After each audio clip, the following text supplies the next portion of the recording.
Now, whether you're actively seeking to come and live here in Portugal or you're just curious about what life is like here in Portugal, this video is going to help you understand exactly what makes living here in Portugal so different. Today I want to talk about something that has completely changed my life. The huge cultural differences between the UK, USA and Portugal. Having lived here in Portugal for 8 years, I can tell you it is not just the weather that's different. What you're going to learn in this video will help you settle into your new life here in Portugal a whole lot easier. A normal but special word. I want to start with something that I was getting wrong for so long. The word you. In Portuguese it's tu. Tu queres café? Would you like a coffee? But there's another word for you in Portuguese. Você. Você. Now how and where you use these two Portuguese words is so important. Portuguese people that you are friends with or closely associated to, you use the word tu. Tu queres pão? Would you like some bread? But for people that you're not closely associated to and not friends with, example, you go into a shop or a bank, you can't say tu fala inglês, you have to say você fala inglês. Why? Because it's deemed to be polite. There's me running around tu everywhere until my friend David said, "No, Mac, that's not how you do it." And he explained it to me. So here comes a very big cultural difference. The elderly in Portugal, you never ever say tu to them. You always say você. So a granddaughter may very well say to her grandmother, "Você é linda, vovó. You are beautiful, grandma." To say tu to the elderly here in Portugal is considered to be rude and impolite. In the UK, there isn't a separate word, but here in Portugal, you address the elderly with você. Conducting business in Portugal. Another big cultural difference is how the UK, America and Portugal conduct business. Now it was easy for me to buy this trials bike, but I did try and buy it from a motorbike shop, only to find that they worked really hard in trying to scam me out of more money. I'll go into greater detail in that and how Portugal does business in an upcoming video. Wastefulness. Now here's a cultural difference that really woke me up. Wastefulness. In the UK, if something broke, like kettle, drill, bit of furniture, I'd just throw it away and go and get new.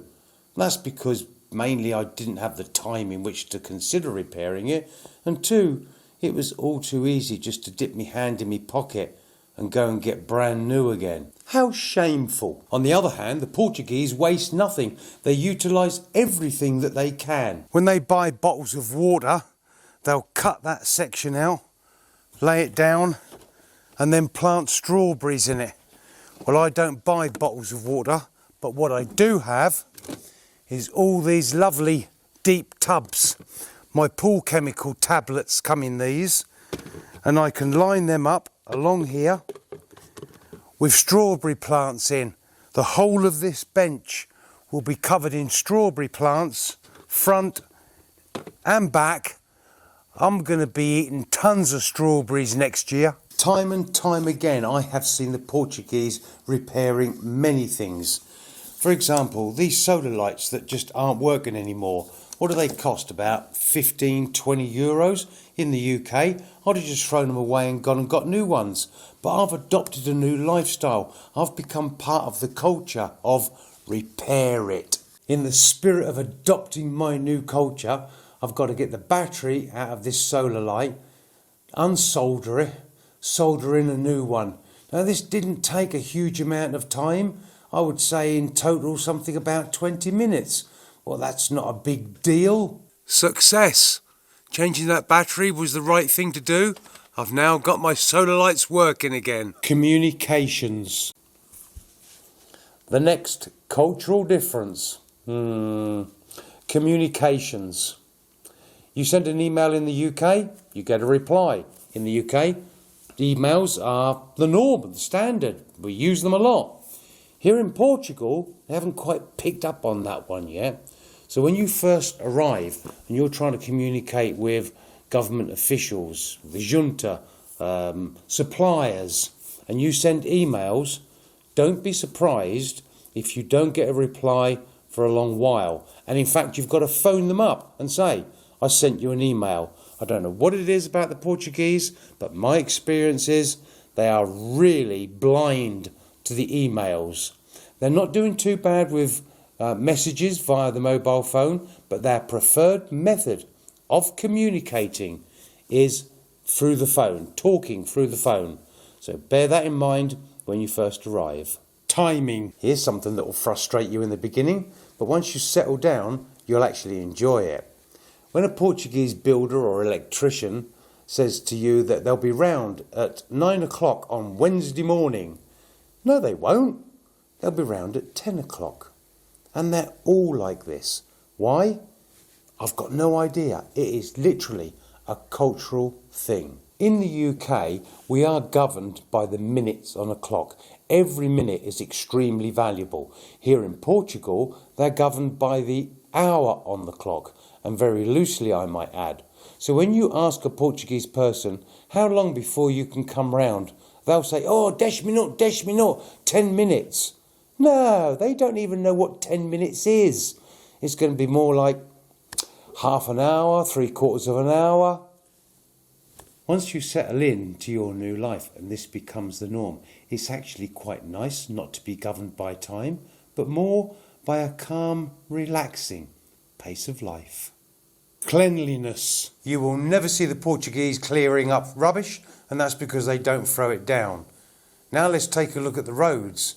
The roads in the UK used to be absolutely littered with rubbish. Here in Portugal, it's totally different. So starting off from my house, look how lovely and clean this road is. Now all the roads here in this area, and when I say area, I'm talking about central Portugal, are like this. And all these roads now lead into Tabua, and as we enter into Tabua, you'll see that it's equally as clean. There is one road sweeper in Tabua, and I've got to be honest, I rarely see him.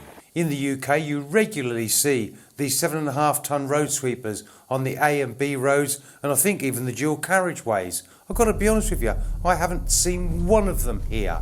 The only ones you see are the hand-operated ones by one person. Now, the Portuguese are extremely proud of their country, and they like to keep it clean, and I'm sure that that is a deep cultural thing. Attitude towards money and possessions. Everybody wants more money. More money means better quality of life, and you can afford to buy those extra luxuries. But having lived here for 8 years, I've come to realise something. That for me, back in the UK, that was nigh on an obsession. I've got a friend, Dino. He's been married 5 years, got a 4-year-old son, and him and his wife do not have a car. Now that's not too much of a problem because he is part of a big family, so he can borrow a car if he wants to, take him and his wife out and the child for a day somewhere. But I did say to him, you're an electrician, Dino. Why don't you do extra work in the evenings and at weekends and start saving up for a car? Oh, no, I'm not going to do that, he says. And then I realised why. You see, the family that he belongs to is massive.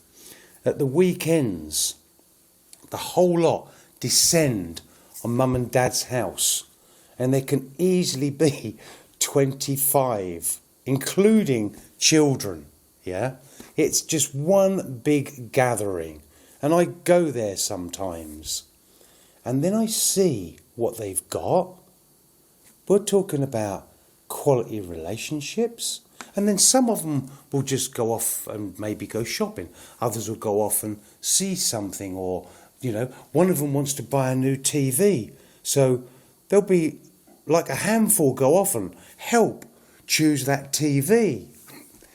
And I think it's fantastic because what they're doing is celebrating life. They're enjoying the relationships that they've got and the time that they put into that. And I know that back in the UK, I was missing out. Well, now I'm here in Portugal, I damn well ain't going to miss out anymore. I absolutely love it. And I love being with the Portuguese people and doing all of that. Now, I've got a new friend. He contacted me. He's from the live stream. He contacted me and says, I want to come over for the day, Mac, and spend the night there. I want to, come and meet you. And I said, yeah, terrific. So when he came, I made sure that I had no work on in the time that he was here. Isn't that right, Rob? Yeah?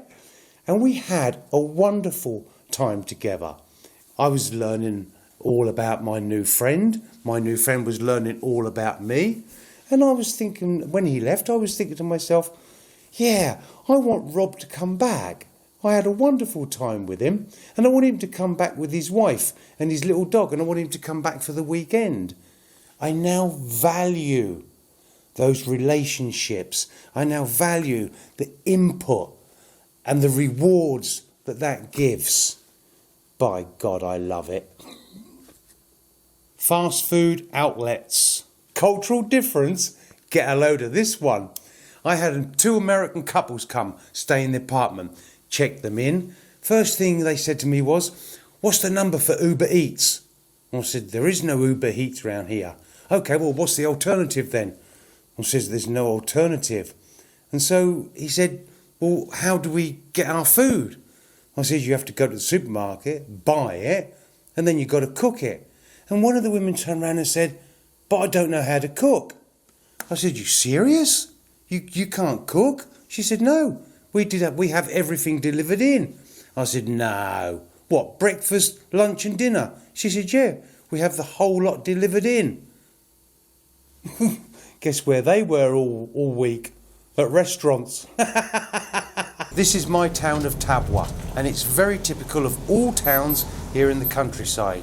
Now, in the UK and the States, you will find chicken burger outlets and beef burger outlets and sandwich bars and all those kind of fast food outlets. Here in Tabwa, the only thing we've got is a pizza shop. There is nothing else. Why? Because the Portuguese aren't interested in that. The Portuguese find great value in preparing and eating that meal in a social setting. And that is the big cultural difference. Mental health and lifestyle pressures. Yeah, this is where the Portuguese shine through. The state of their mental health is excellent, brought about by a quality lifestyle and good quality socialisation. Now let's talk about socialisation, because now I realise that back in the UK, saying hi to a few friends and spending a little bit of time with them doesn't really add up to much. Quality socialisation is about bonding and intimacy. And I did have that back in the UK, but it was with my van, going from job to job. I spent more time in my van than I did with my wife. How sad is that? I am part of the community and I'm adopting their cultures. My mental health is way better than it ever was in the UK. I know that now. And physically, I feel like I'm 25. I mean, I've been thinking me, Lady Lulu and Mona going off to Lisboa for a bit of night clubbing. I mean, what do you think? Maybe not. But stress? Oh my goodness me. I'm stressing out because there is no stress in my life. Wow, how wonderful is all of that? What you might miss from the UK or America. Pubs, the British backbone of socialising. Nice pint of bitter, live ales. You don't get any of that out here. Nah. There are bars and cafes and all you get is cerveja, lager. So if like me you don't like lager, hard luck. That's all you're getting. Another thing you might miss is the speedy service that you get in the UK. Go into a shop, grab what you want, get served, whoosh, off you go. Here? No. They're more relaxed, they're more calm. They've got time. They give time to their customers. So you will be waiting. What you definitely won't miss. I'll tell you what you won't miss. Long queues of traffic, traffic jams, journeys that take forever, that shouldn't. Now, don't get me wrong.